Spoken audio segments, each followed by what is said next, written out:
Warahmatullahi wabarakatuh. Alhamdulillahilladzi jama'ana marrah thaniya fi hadzal masjidil kabir at-taqwa fi sihatin wa afiyah. Assalatu wassalamu ala Rasulillah wa la haula wa la quwwata illa billahil aliyyil azim. Alhamdulillah, Bapak Ibu sudah siap? Siap apa sih? Siap buka. Kalau 15 menit lagi lah kurang lebihnya. 18 lebih berapa? 6 lebih berapa? 18an ya. Sekarang sudah 6 lebih 4 ya, insyaallah 13 ke 10 menit lagi. Baik hadirin dan Allah SWT, daripada menunggu malawun gitunya.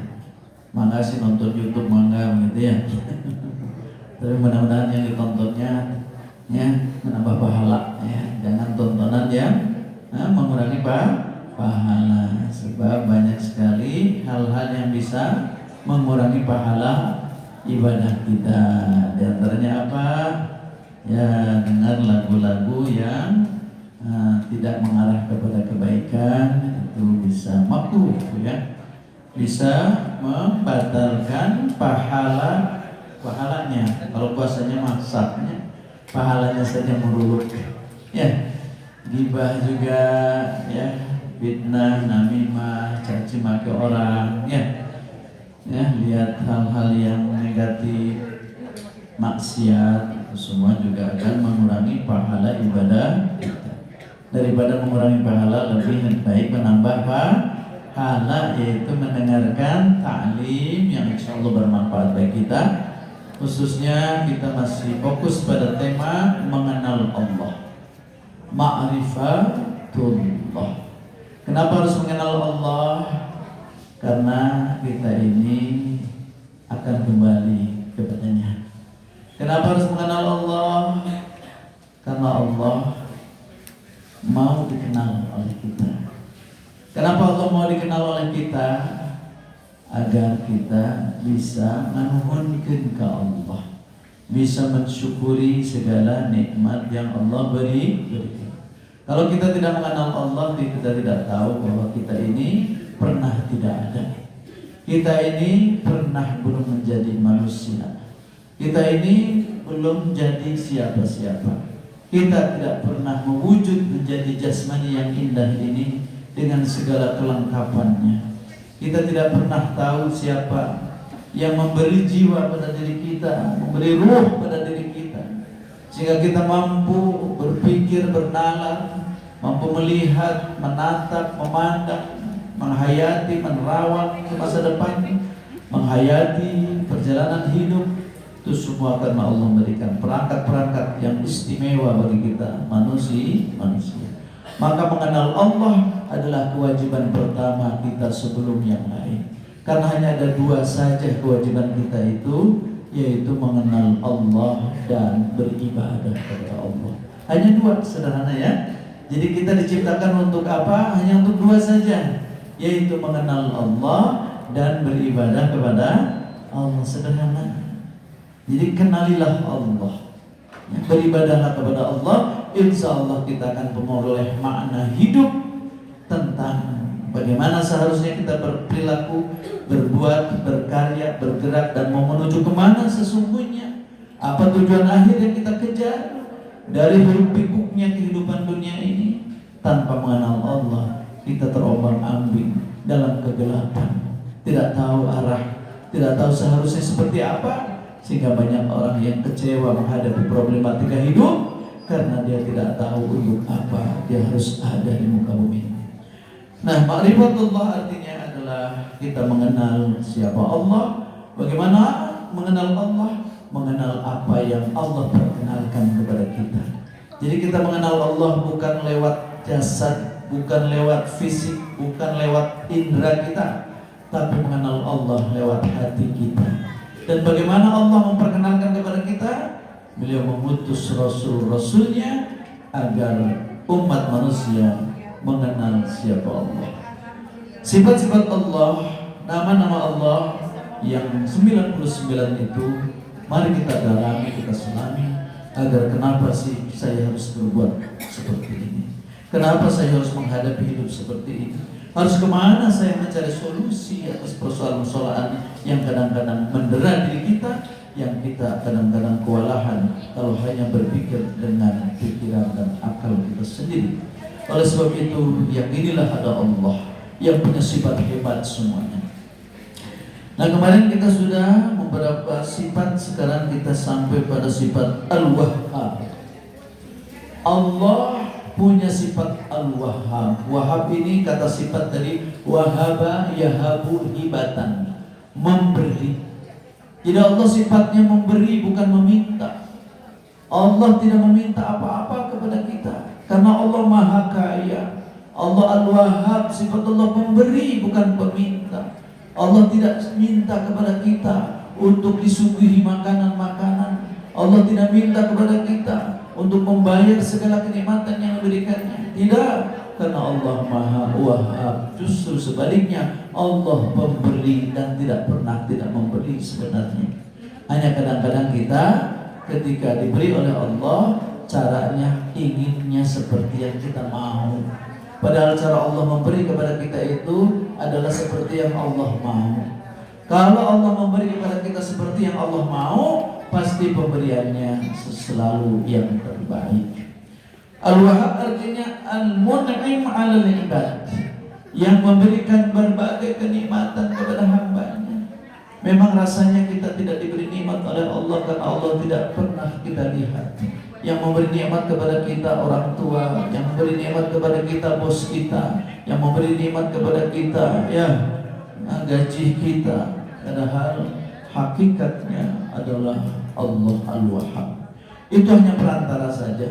Kalau kita mendapatkan rezeki, itu adalah hakikat dari Allah. Perantaranya adalah makhluk. Kita butuh air, Allah kirim dengan hujan. Kita butuh makanan, Allah tumbuhkan tanam-tanaman. Kita butuh bernapas, Allah kirim oksigen. Kita butuh energi, Allah siapkan, Allah pancarkan matahari. Semuanya Allah yang menyediakan segalanya. Kemarin kita sudah membahas bahwa nikmat yang gratis lebih banyak daripada nikmat yang kita usaha. Lebih banyak yang gratisnya, yang tanpa usaha kita sudah diberi oleh Allah segalanya. Sedikit yang kita harus usaha. Kenapa harus usaha? Tidak segalanya diberi, agar kita berkarya. Sebab tanpa karya Allah tidak akan memberi upah. Seperti kita melamar kerja. Kenapa harus melamar kerja? Karena tanpa kerja akan diberi upah. Allah juga begitu. Allah akan berikan upah-upah hebat di yaumil akhir, dengan surga yang penuh kenikmatan, yang jauh daripada kenikmatan dunia. Tidak ada artinya kenikmatan dunia dibanding kenikmatan akhirat. Cuman cara memperolehnya tidak dengan cara dimanjakan, gitu ya. Khusus untuk manusia mah, cara mencarinya harus lewat kerja usaha. Tidak bisa kita pengen ke surga sambil tidur-tiduran saja. Ya, kita pengen makan saja di dunia harus kerja, betul tidak? Kita pengen minum saja di dunia harus berusaha. Kita pengen apapun di dunia harus berusaha. Masa sih di akhirat pengen surga tanpa mau kerja keras di dunia? Allah Al-Wahhab yang pasti, dialah alladzi yahabu bighairi 'audin. Dia yang memberi sesuatu tanpa minta pertukaran, tanpa minta dibalas oleh kita. Enggak. Apa yang bisa kita balas? Kita diciptakan sedemikian hebat seperti ini. Nggak akan bisa kita beli kalau hilang ini. Ruh kita hilang, kita nggak bisa beli lagi. Kesehatan kita hilang, belum tentu bisa dibeli oleh miliaran uang. Banyak orang-orang kaya tetap sakit, banyak orang-orang kaya tetap mati. Kenapa? Karena umur pemberian dari Allah dan tidak bisa dibeli oleh kekayaan sehebat apapun. Ketika penyakit sudah datang, ya, penyakit yang sangat seram, penyakit yang sangat menyakitkan yang tidak bisa diobati, siapkan coba oleh kita, miliaran uang kita kumpulkan supaya kita sehat.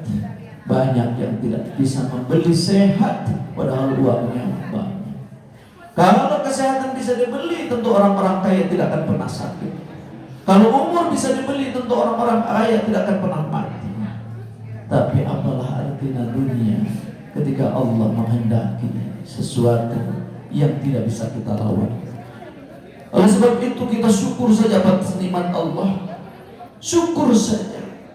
Syukur kita pun itu bermanfaatnya buat kita, bukan buat Allah. Kalau kita bekerja keras itu wujud syukur karena mengamalkan perintah Allah untuk bekerja keras. Kalau kita sholat itu bukan untuk kepentingan Allah, Allah tidak perlu sholat kita. Kalau kita maksiat pun Allah tidak akan pernah merugi jadi Allah. Itu semua untuk kepentingan kita. Hanya kita tidak tahu rasanya kalau puasa itu adalah siksaan, sholat itu adalah beban. Ya, puasa itu beban, sholat itu beban, bersedekah itu beban. Padahal itu akan kembali manfaatnya kepada kita. Wa may yashkur fa inna ma yashkuru li nafsi wa man kafara fa inna Allaha ghaniyyun hamid. Barang siapa yang bersyukur, kesyukurannya kembali kepada dirinya, kenikmatannya kembali kepada dirinya. Wa man kafara, kalau kufur maka Allah tidak pernah merugi atas kekufuran. Jadi Allah SWT memberi tanpa minta balasan. Wa yu'til hajata bighairi su'ali. Allah Al-Wahhab memberikan kebutuhan-kebutuhan kita tanpa kita minta. Banyak kebutuhan kita sehari-hari tanpa kita minta. Mungkin kita mintanya yang lain, padahal kebutuhan kita lebih dari sekedar yang kita minta. Dan Allah mau tahu kebutuhan kita. Tanpa diminta Allah beri. Apakah setiap hari kita pernah minta supaya bisa melihat dengan jelas? Tidak pernah kan? Ya Allah, mudah-mudahan mata saya bisa melihat selalu. Tak pernah kita minta. Tapi Alhamdulillah bisa melihat terus.